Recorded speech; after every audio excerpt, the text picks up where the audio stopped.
হাসিনা পরিবারের বিরুদ্ধে কেউ নিউজ করবে, এটা বাংলাদেশের কোনো সংবাদপত্রের সাহস কুলায় নাই। আমরা ফ্যাসিবাদের বিরুদ্ধে ছিলাম, আমরা অগণতান্ত্রিক সরকারের বিরুদ্ধে ছিলাম। কোনো দলের ত্যাগের প্রশ্নই আসে না, কোনো দলের সাথে আমাদের কোনো সম্পর্ক নাই।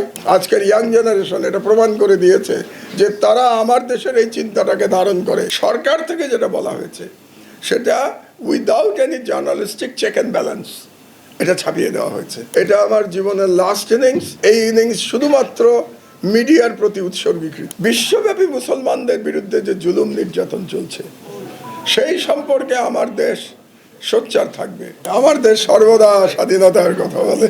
পুরনো ইতিহাস যদি আমাদের দেখেন, আমরা কোনো রাজনৈতিক দলকে কিন্তু সেই অর্থে সমর্থন করি নাই আপনি যেভাবে বলতে চাচ্ছেন। আমরা ফ্যাসিবাদের বিরুদ্ধে ছিলাম, আমরা অগণতান্ত্রিক সরকারের বিরুদ্ধে ছিলাম এবং সেটার সুবিধা গেছে তৎকালীন বিরোধী দলের পক্ষে। এবং যেহেতু এটার সুবিধা তৎকালীন বিরোধী দল পেয়েছে, কাজেই অনেকের ধারণা হয়েছে যে আমরা তৎকালীন বিরোধী দলগুলির সমর্থক। এটা হলো তারা বাই ডিফল্ট সুবিধা পেয়ে গেছে। কিন্তু আপনি যদি আমার পত্রিকার কাভারেজ খেয়াল করেন, ওই সময় যারা এগুলো নিয়ে রিসার্চ করেন তারা দেখবেন কোনো দলকে আমরা কোনো অ্যাডিশনাল কাভারেজ দেই নাই। আপনি এটা খুব মজার জিনিস দেখবেন আমার পত্রিকায়, 5 বছর আমরা চালিয়েছি, কারো অ্যাডিশনাল কাভারেজ ছিল না। এখনও আমরা কোনো দলের ত্যাগের প্রশ্নই আসে না, কোনো দলের সাথে আমাদের কোনো সম্পর্ক নাই। আমরা যে দল বাংলাদেশের পক্ষে থাকবে, যে দল আধিপত্যবাদের বিরুদ্ধে থাকবে, যে দল গণতন্ত্রের পক্ষে থাকবে, আমরা তাদের পক্ষে থাকবো। শাহবাগে ফ্যাসিবাদের পদধ্বনি, এটা আমরা বুঝতে পেরেছিলাম। হয়তো বা এইটুকুই পার্থক্য বাংলাদেশের অন্য পত্রিকার সঙ্গে। আপনাদের মনে আছে সকল পত্রিকা তখন, আমি যেটা বলি, শাহবাগের জ্বরে আক্রান্ত সকল পত্রিকা। সেই অবস্থায় শুধু আমার দেশ তার বিপরীতে দাঁড়িয়ে বলেছিল যে শাহবাগে ফ্যাসিবাদের পদধ্বনি। কারণ আমরা যে ফ্যাসিস্ট হাসিনার এবং ফ্যাসিস্ট আওয়ামী লীগের চরিত্রটা আমার দেশ ধরতে পেরেছিল। এবং শাহবাগ যে বেসিক্যালি ফ্যাসিস্ট হাসিনা এবং পার্শ্ববর্তী একটা দেশের ষড়যন্ত্রের একটা কেন্দ্র ছিল, এটা আমার দেশ ধরতে পেরেছিল, সেটা অন্যেরা ধরতে পারে নাই। আজকে এই জুলাই বিপ্লবের মাধ্যমে 11 বছর পরে এটা প্রমাণিত হয়েছে যে আমার দেশের চিন্তা সঠিক ছিল। আজকের ইয়াং জেনারেশন এটা প্রমাণ করে দিয়েছে যে তারা আমার দেশের এই চিন্তাটাকে ধারণ করে। আমি তাদেরকে মোবারকবাদ জানাই। আমি পরিষ্কারভাবে আপনাদের বলে দিতে চাই যে এটা আমার জীবনের লাস্ট ইনিংস। যারা ক্রিকেট খেলেন তারা বুঝতে পারবেন, এটা আমার জীবনের লাস্ট ইনিংস। এই ইনিংস শুধুমাত্র মিডিয়ার প্রতি উৎসর্গীকৃত। এই খেলাটা আমি মিডিয়ার ফিল্ডেই খেলবো, আর কোনো ফিল্ডে আমি যাব না। এই মিডিয়ার ফিল্ডে থেকে আমি জনগণের জন্য কাজ করবো ইনশাল্লাহ। প্রথম উদ্দেশ্য হবে আমাদের সঠিক খবর দেয়া।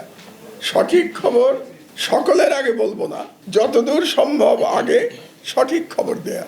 সঠিক খবর মানে কি? সেটা হচ্ছে যে আমরা যে খবরটা দেব সেখানে উভয় পক্ষের বক্তব্য থাকবে। কারণ প্রত্যেকটা খবরে আপনি জানেন একটা ভিকটিম থাকে, আর এক দল থাকে যারা অত্যাচার করে, বা সুতরাং দুটো পক্ষ থাকে।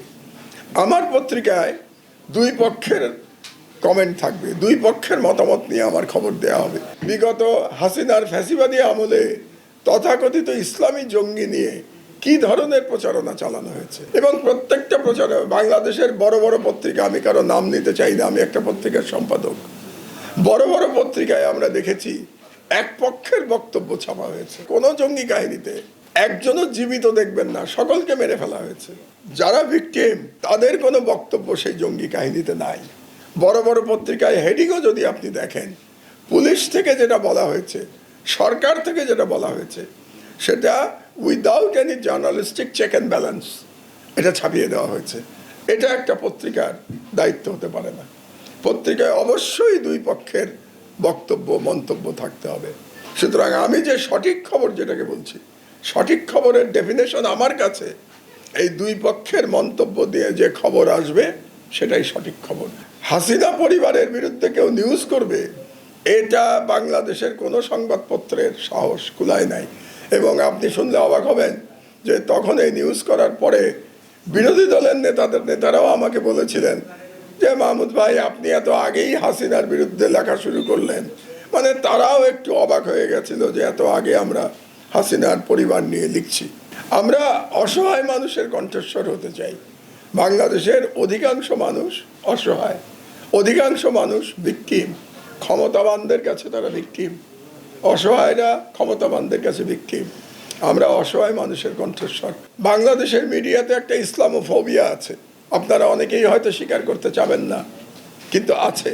এটা আজ থেকে না, বাংলাদেশের স্বাধীনতার পর থেকেই এই ইসলামোফোবিয়া বর্তমান। আমরা আমার দেশে এই ইসলামোফোবিয়াকে মোকাবেলা করব সংবাদের মাধ্যমে, মতামত প্রকাশের মাধ্যমে। আমরা এই ইসলামোফোবিয়া বাংলাদেশে যেটা আছে সেটাকে আমরা মোকাবেলা করব। বিশ্বব্যাপী মুসলমানদের বিরুদ্ধে যে জুলুম নির্যাতন চলছে সেই সম্পর্কে আমার দেশ সোচ্চার থাকবে।